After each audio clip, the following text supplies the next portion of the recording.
Hello and welcome back. We're going to do this podcast thing again with episode 2. Episode 2. I'm James Wong. I'm Elizabeth Sandy. We're a married couple. How long have we been married? I think it's coming up on 7 years. You've got a little bit of a cold, so you're a little under the weather, but we've got some remedies. You've got a glass of wine. I've got my glass of whiskey. Water. Took some honey. All right. Today we're going to talk about relationships. Yeah, what we can cover in a short podcast, because it's obviously a very,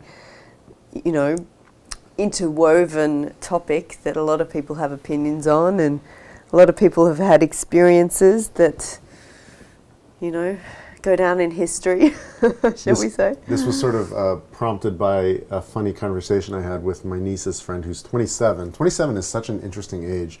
Everybody I know around 27 had like the big breakup of their life. Yeah, I think between like 25 and 28. Mm-hmm. I don't know if it's exactly 27, but I think it's definitely that later portion of the 20s. It's like by that point you're a bona fide adult, you're into the working world, you're way out of college, because college relationships are totally different.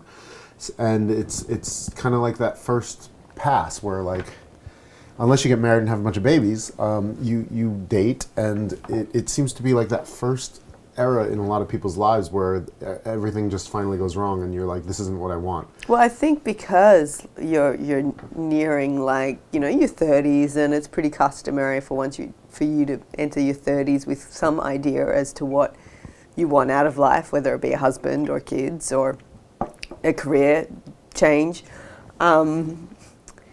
And so I think it's a real crossroads in the late 20s, and you've been maybe in a relationship for many years because it was comfortable, and then it dawns on you that, oh gosh, this could be forever, but wait, I don't want it to be forever. And I think when you're in your 20s, you always view your 30s looming over you as like, that's the time to get serious. Yeah. Unless, you feel that way when you're like a teenager and you view it that way as in your 20s, which a lot of people get married and have babies in their 20s. Yeah, this is all generally speaking, Generally speaking, especially, where we live, which is in bigger cities, people tend to get married a little bit later. Yeah. And they tend to spend most of their 20s just dating, and not settling down. I definitely think, our experiences have been in New York and Los Angeles, and Melbourne, Australia, which, is probably a little different to here, but, I came here in my 20s.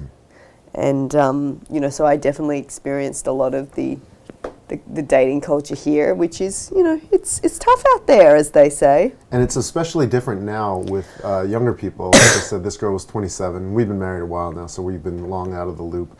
But what I thought was really funny was a conversation we had. She had just been through a bad breakup, and, we're kind of giving a little bit of an encouraging pep talk, and she said something like, it's so hard to date these days. And I said, do you mean it's so hard to meet people, or it's so hard to, like, find a boyfriend? And she was like, I don't know, what do you mean? I was like, because it's never been easier to meet people and go on dates. It's never been easier. But to actually find a match and find somebody that you're compatible with, that's difficult, and that's always been difficult. And now, because of the sheer quantity of dates people can have at any given moment, it's probably made it even harder, I imagine. I think it'd be worse, for sure. Yeah, because now there's this dating culture where people don't want to commit because they don't really give people a chance. Yeah, and they can find another date around the corner tomorrow because it's so easy. Well, they schedule them like breakfast, lunch, and dinner. Right.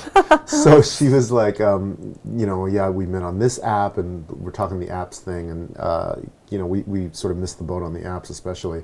And even back in the day when we were dating, things like Match and eHarmony had a bit of a stigma to them. Now it's totally normal, but, even just 8 years ago, people were embarrassed to say we met on eHarmony or whatever. So anyway, this 27-year-old girl is talking about her breakup, and we're trying to give her a pep talk, and when she said it's so hard to meet people, I was like, no. It's never been easier. And I said, back in my day when we were dating, it took like up to 3 weeks to go on a single date, because you'd meet a girl, if you pull a number at a bar or club, you'd wait a week to call. And it was always a phone call. It wasn't a text. It wasn't a direct message. It wasn't, hey, what's your Instagram? It was, what's your phone number? And back in the day, if a guy texted you as the first point of contact, that was considered lame. A girl would be offended if she got a text message as the first call.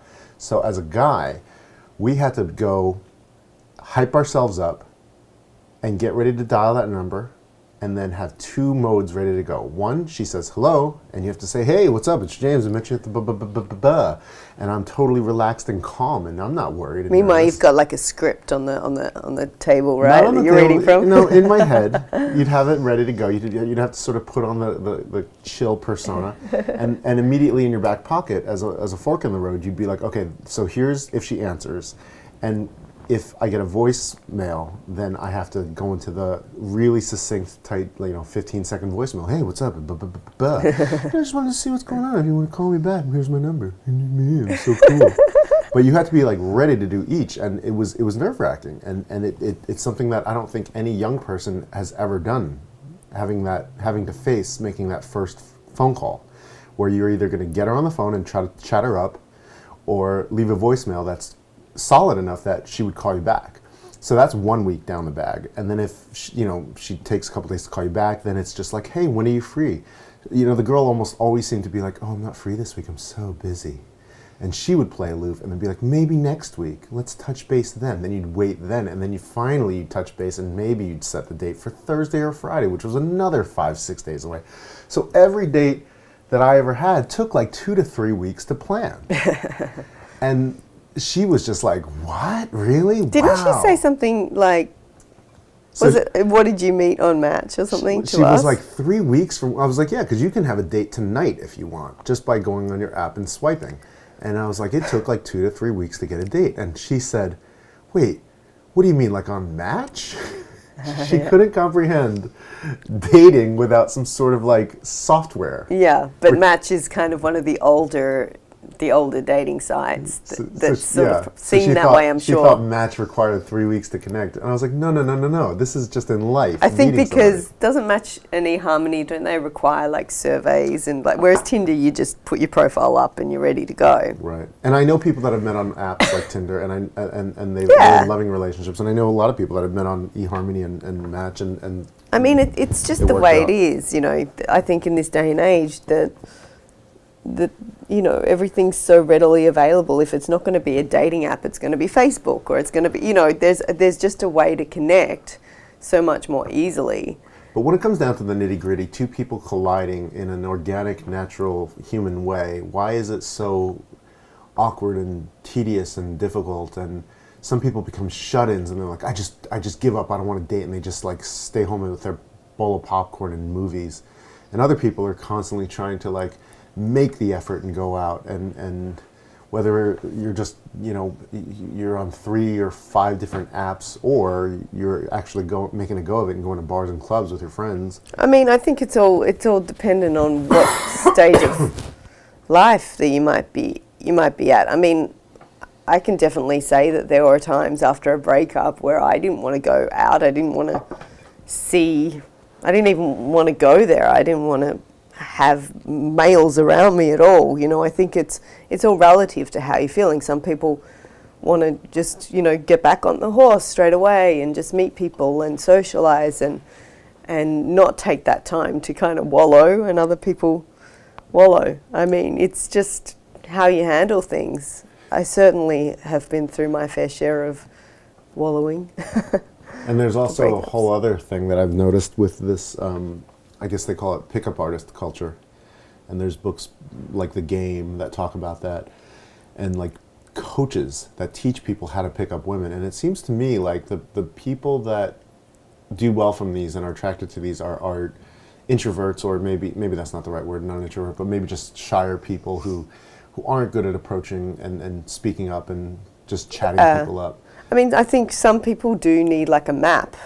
Yeah. It doesn't come natural to some people, and other people it maybe comes too naturally. I think all those tools are kind of useful depending on what kind of personality you are. And when I was looking to date again, because I had gone through my 27-year-old breakup and was single for the first time in a long time, like as an adult, because that was a college relationship that went all the way until I was 27. I read The Game. Somebody told me to read it, and it was all about the pickup artist culture, and I thought it was hilarious. I thought it was a really well-written, funny book, but I read it as a novel. I didn't read it as a map. I read it and thought, this is the funniest book, because these douchebags are just going through these experiences in Los Angeles, and it was all familiar territory. And it actually had a bit of a heart at the end of the book. There was a center that he essentially says, all that pickup stuff, none of it mattered. It didn't amount to anything. I finally met a girl that loves me, and I love her back, and that's what matters.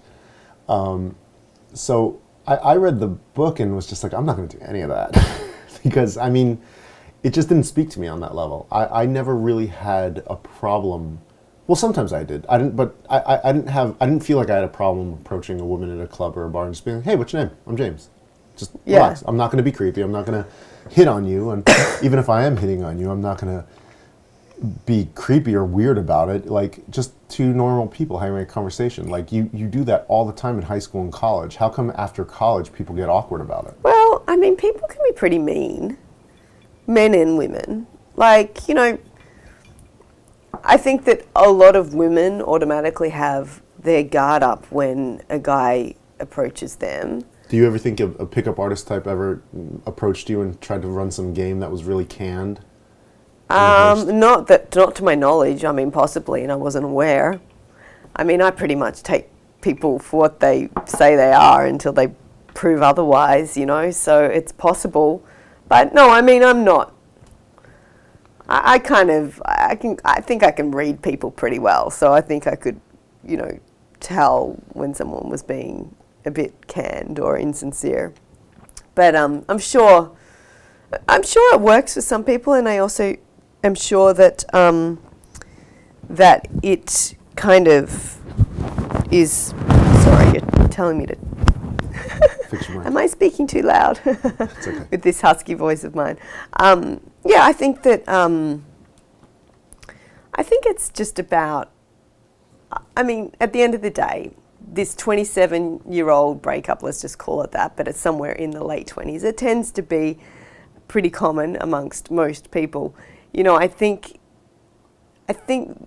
that's really the time where you think, okay, I've had this relationship, I've been on this many dates. What qualities am I actually looking for in the person that I potentially might want to spend the rest of my life with or be with? And then, the next series of dates tend to be about like looking at different qualities that are good in different people, and then ultimately creating like a short list of qualities that you want in one person, and hopefully you'll come across that. But I think, whether you've been in a long relationship in your 20s or you've spent, or you've had just sort of college relationships or teen relationships, it's just different. And, the stakes sort of become higher, I think, as you get older. And I think that's why there's usually that major breakup. So what is the difference between getting dating out of your system versus like being ready to be in a relationship and meet somebody special? I don't know if it's a conscious thing.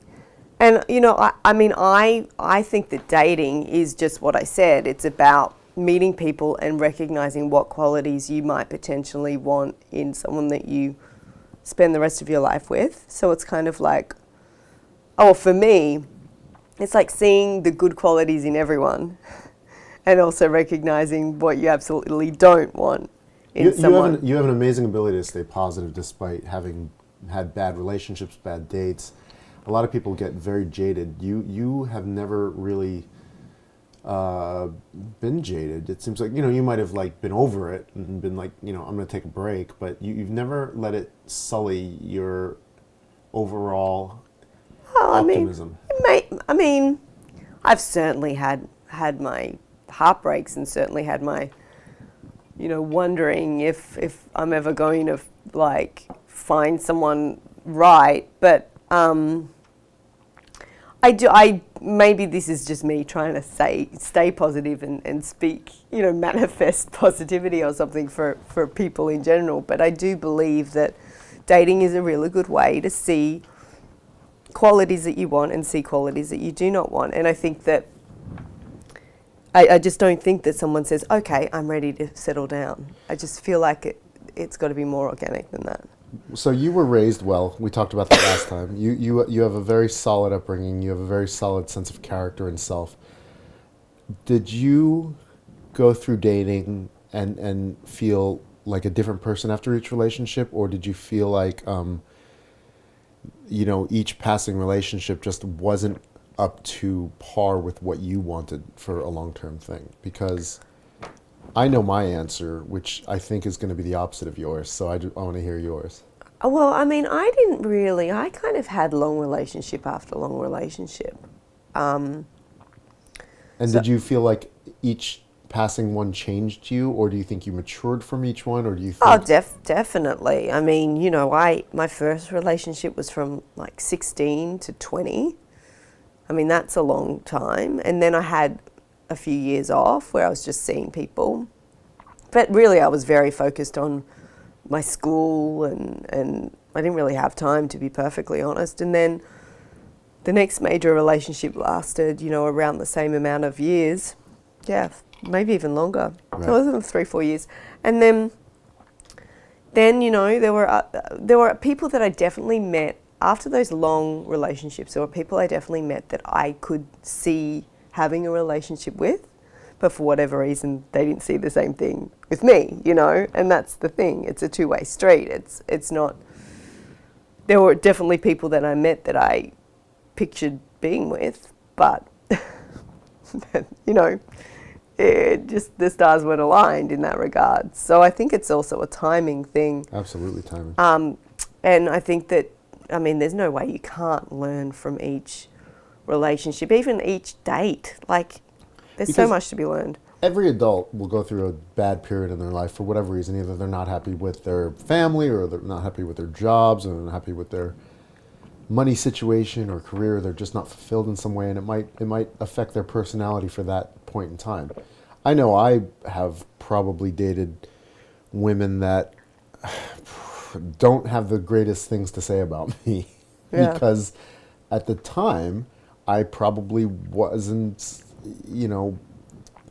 I always try to be a good person, a moral person, and a fun person, but I'm sure I didn't conduct myself in the best light all the time. And if they had something bad to say about me, I wouldn't hold it against them. I'd probably say, like, yeah, you're right. I wasn't great at that point in my life, and I wasn't looking for a relationship, and you were, and I wasn't ready for a relationship, but I was in a relationship with you, and that amounts to toxic things that make one person seem selfish, and call it what you will. I just didn't want to be in a long-term relationship at the time. Or maybe I just didn't want to be in a long-term relationship with them, whatever the case may be. Or just, the timing's wrong. Like, there were a lot of guys that I didn't even go out on a date with. And now, upon reflection, just me being like, oh, I remember that guy. He asked me out once, and I just said no, and it's like, why? Like, there's nothing wrong with him. Like, You said no to me several times. Yeah, I said no to a lot of invitations out, just because actually I really can't put my finger on it. I think it's clearly was just a timing thing. Yeah. It's just like, there's absolutely nothing wrong with this person. It's obvious. They probably would have been really fun and great to go out with. You just weren't in the headspace of saying yes to things at the time. No. And that's the timing is so key, because I feel like we've said this before to each other, that had we met each other a year prior, it wouldn't have worked, because I was in such a different place and you were in such a different place. Definitely. And whether it was we got something out of our system, or we just felt ready to meet somebody and have something meaningful, whatever the case may be. Even when I met you, I'm not too positive you were certain what you wanted in a relationship, because you were very standoffish. I know you liked me, otherwise I wouldn't have made the move. I wouldn't have had the confidence to make a move unless you gave me enough of a signal. But you definitely were hesitant, and you gave a lot of disclaimers. And anytime you said yes to something, it would be followed with, all these, but you should really know that, but, Right. and you'd give me all these excuses about protecting your heart. And I always respected that. I met you at a time when I felt maybe I was finally ready to meet somebody and find a meaningful relationship that wasn't just like in the dating culture.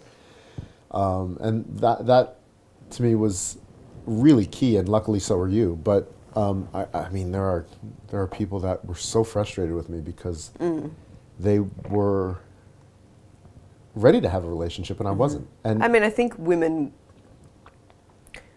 are more prone to getting frustrated with men about that. I mean, I turned down guys, but I'm sure they probably didn't really give it a second thought. Yeah. I mean, maybe they're still holding some sort of grudge, but I really don't think that they will.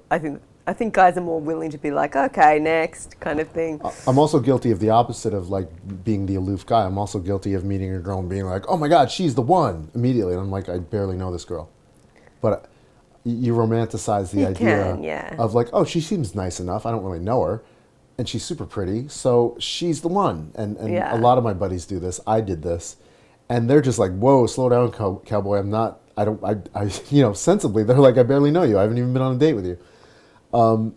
So I've been on both ends of the spectrum there where it's like, I'm like, no, I don't want to be in a relationship with you, back off. And then that breeds toxicity to me being the, pretty pathetic, slobbering, drooling guy who's just like, it's cosmic, I feel it, it must be.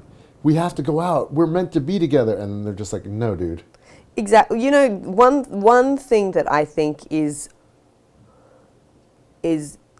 something that a lot of men believe, correct me if I'm wrong, but I think that most men think that women want a relationship. And that's not always the case. And most men jump to the conclusion that if a girl is like asking you out on a second date or calling you up or whatever, they jump to the conclusion of, oh, I don't want a relationship. Like that happened to me a lot. And it's like, dude, we went out once and I would like to hang out again. It doesn't mean, I'm ready to get married and settle down with you. So I think that, I think there's a lot of misunderstanding that goes on in the dating world. And I think that causes a lot of like a clash of wills. I found a very consistent thing about the dating life where 30 days, 3 months, that time period would very often be a deciding factor on whether or not you're definitely going to 3 months is definitely 3 months is like what is this? What it's is it weird, about isn't that? it? It is like I think 90 days is kind of how with a job most probationary Right. periods are 90 like days. 90 days. Yeah. So I think maybe it's just been built in us somewhere that's the time. It's a season. That you have, I think it's been built into us on like some other level that we're like, okay, that's when we have to make some strong decisions. The trial period's over. Yeah, I mean, like Starbucks and companies like that will grant you health insurance once you've worked for them for 90 days. It's a commitment. It's probation. It's a probationary commitment period. Yeah. But it feels like that was always a natural course of time when either I would get all like, what are we? I want you to be my girlfriend. Are you going to be my girlfriend? Or the girl would be like, so what are we? Yeah. Are you taking me seriously or not? I don't think you should use that voice when you're I was imitating one imitating person I dated. women in general. Sorry, I was You're imitating speaking one generally, person. That's how and she spoke.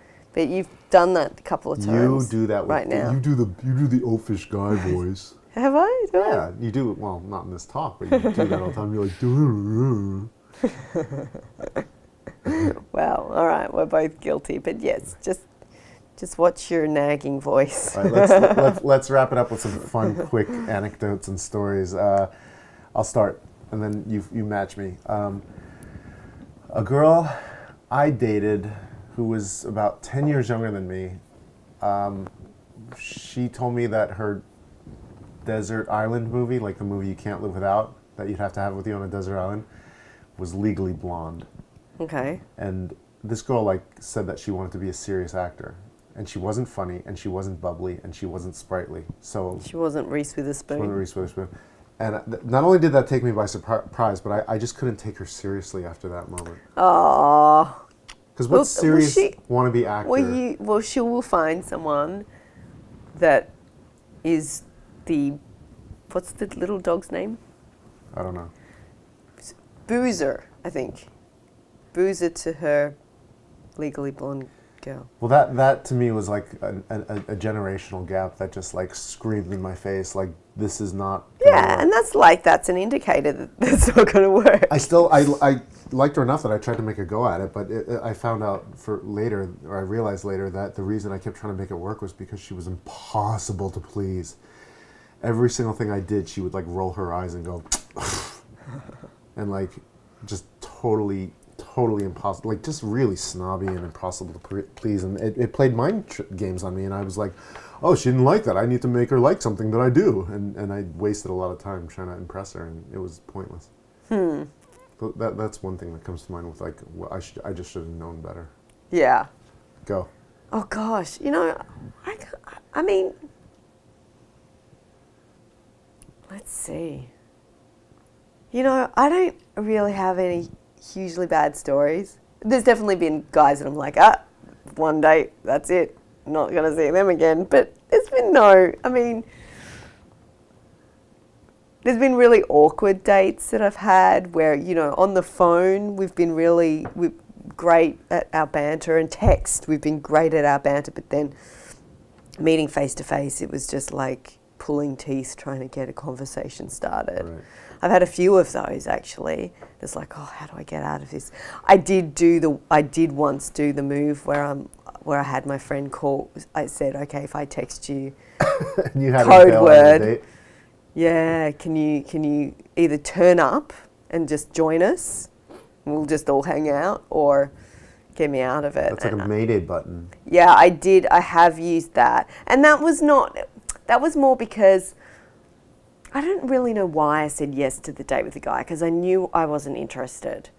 And that was my bad. Well, I should have been honest, but he was like all over me, and I'm like, oh my gosh, this is not good. So I did, and that's a bit cowardly, but I did resort to the Mayday button with a friend. Didn't your hair catch on fire at a Los Angeles club? Oh yeah, I mean that was a date? It wasn't a date. Oh. It was just a guy. We were all there in a group. And we weren't even together. We were just talking. And there were candles on the wall. There were candles on the wall. Like decorative candles. But burning. So not the little tea light fake ones. And he, I guess, thought that we were like gelling romantically. And he thought he would be passionate or something. And he pushed me up against the wall to kiss me. Oh my God.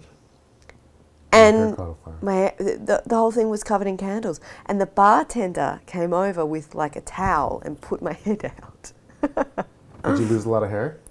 It was bad, man.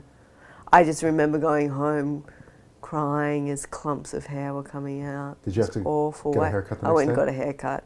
It was salvageable. Luckily, I have a lot of hair.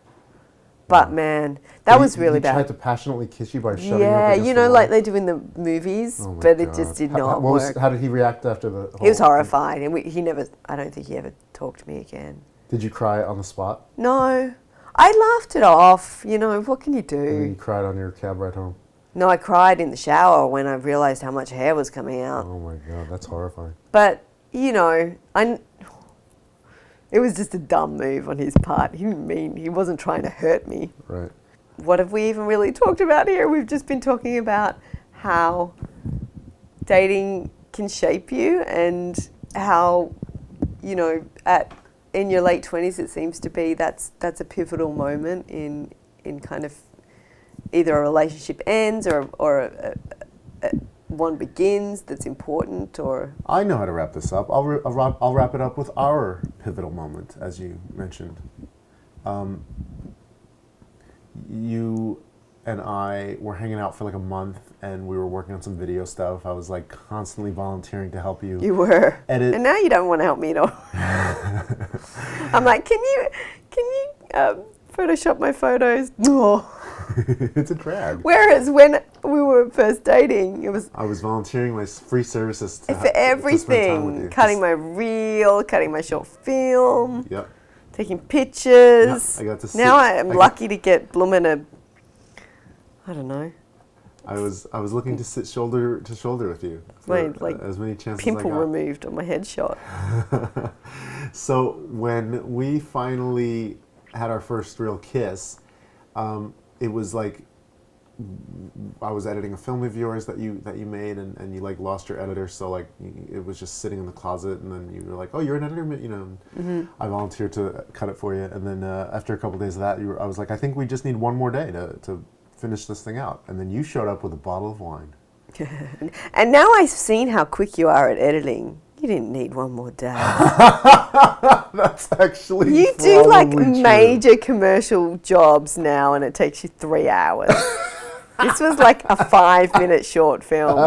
It was like 15 minutes, and I wanted to do good work. And It wasn't 15 minutes. I wanted it was to like make 5 sure that minutes. you had, full reign, because you ended up being the director at the end of the day of this thing. So I wanted you to have, your full hand on the button. So once we finished, we downed the bottle of wine. As soon as that emptied, I went into the cupboard and got Oh a man, we second drank bottle of wine. way too much that night. And the pivotal moment, since you mentioned pivotal moment, the pivotal moment was I leaned in to give you the kiss. And what did you do? Leaned away, You leaned away. made excuses. And you said something like, oh, I really like you, but... And I'm about to have a coughing fit, so let's... You crushed my soul. My whole Oh, I'm sorry. I didn't mean universe to do came that. collapsing down. And then you went into this motor mouth soliloquy of guys that hurt you and how you didn't feel comfortable getting involved with somebody, but you really liked me and didn't want to hurt my feelings. And then you just kept talking and talking and talking about all the things that you were afraid of happening. And it dawned on me somewhere in that 45 seconds from having my soul crushed to then realizing you were just making excuses. Like, you did like me. And you said so. And I believed you. And I realized... Well, so you should. I realized you weren't patronizing me, because that's what I thought. Oh, in the first 10 no. seconds. No. You're like, I really like you, but... And I You just thought I was patronizing you. my heart fell into my gut. But then after like 45 seconds of you just talking, I was like, this girl has no idea what she's saying. She's completely flustered. And then what did I do? I don't know, honey. Yes, you do. You downplaying me, my awesome move. I had a superstar, superhero, romantic comedy moment, and you've forgotten it. No, you said something like, I don't care about those other guys, right? And kissed me? I said, and I'll never forget this, is the 45 seconds that changed my life. I said to you, I hear what you're saying, and I respect what you've been through, and I'm sorry you went through all that. But fuck those guys. Well, yeah. I am not one of those guys, and I'm going to kiss you now. And you smiled, and you leaned in, and I planted the best kiss people of don't your want life. to hear this. This is crazy. Yes, they do. Shush, wife. People do want to hear this, because romance is not dead, and men don't have to be emasculated, despite women constantly emasculating men without meaning to. I went from being completely emasculated, and 45 seconds later giving you the most bomb-ass movie line, which I meant, which was, I recognize your feelings, but fuck those dudes. I'm not those dudes, and I'm going to kiss you now. And you smiled, and you let me kiss you. And it was all in the rearview mirror after that. Yeah. Go me. I win. Go you. And you downplay it, but you should remember. 'cause Of it's course, important. I did remember it correctly. I didn't remember you say, fuck those guys. But I said, you did. said, I don't care about those guys. I remembered. I had to stamp them out, like the fire in your hair. Oh, man. Yeah. So don't downplay my move. Okay, I'm sorry. And guys need to hear this, and women need to hear this, because Well, romance is not dead. no. And big gestures are not dead. and No, big as moves are long not as dead. it's consensual and not... I'm just saying, just so there's no confusion for whoever's listening here. Right, like if she's giving you all the wrong signals and you try to plant a kiss on her, that's a bad idea. Yeah, or But- if you know... But I read the signals correctly. Yes, you're right, of course, yeah. And I made my move. And Otherwise, that's a really long... 7 years of, like, sexual harassment? But I made my move, and we've been together ever since. Yeah. So Exactly. that's the moral of my story, and I'm bragging a little bit because I'm proud of myself. Yeah. But it's my proudest moment. I'm really embarrassed and ashamed of a lot of moments, but we'll get to that in another talk. Boy, we don't have the time for I don't that. have time for that. For tonight, I'm going to feel cool and feel proud of myself You should. because I landed myself a total babe. Thanks. So there you have it. And I have a very romantic fella. Hot, hunky fella. Hot, hunky fella. There you go. To All boot. right. So don't give up hope. Keep on dating, and if you want to find the one, you'll find him. Yeah. Or even they'll just come to you when you least expect it. That's true. All right. Signing off. Good night. Signing off. Night night.